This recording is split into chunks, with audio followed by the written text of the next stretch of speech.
લક્ષ્મીપુરા નવી અટાલ રોડ આજે વર્ષો પછી પણ એકદમ બિસ્માર હાલતમાં થઈ ગયો છે। પશુપાલકોને બહુ હાલાકી ભોગવવી પડે છે। બનાસકાંઠા જિલ્લામાં ભારે વરસાદ વચ્ચે રસ્તાની સ્થિતિ ખૂબ જ દયનીય બની છે। દાંતીવાડા પંથકના અનેક રસ્તાઓ તૂટી ગયા છે। ઠેર ઠેર મોટા ખાડા પડી જતા તેમાં વરસાદી પાણી ભરાઈ ગયું છે, જેના કારણે સ્થાનિકો અકસ્માતનો ભોગ બની રહ્યા છે। જરા આ દ્રશ્યો જ જોઈ લો। ખખડધજ રસ્તા અને ધસમસતા પ્રવાહમાં કેવી રીતે નીકળવું? સીપુ સંપાદનમાં ગયેલા 9 ગામોના 15થી વધુ રસ્તાઓની હાલત બદથી બદતર થઈ ગઈ છે।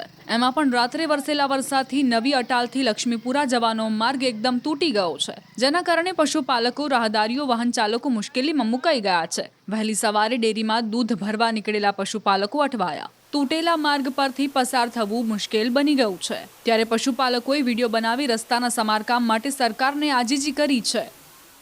અહીંયા છેવાડાના ગામડા સુધી કોઈ સુવિધા, કોઈ વિકાસ જેવું કાર્ય થતું નથી। અમે સરકારને નમ્ર વિનંતી કરીએ છીએ કે તમે એકવાર અમારા રસ્તાની મુલાકાત લો, તમને ખબર પડે। અત્યારે બહેન દીકરીઓને કોઈ ડિલિવરી હોય, કોઈ દવાખાનાની તકલીફ હોય તો એ કઈ રીતે જાય? અત્યારે બાઇક પણ ચાલે એવી પરિસ્થિતિ નથી।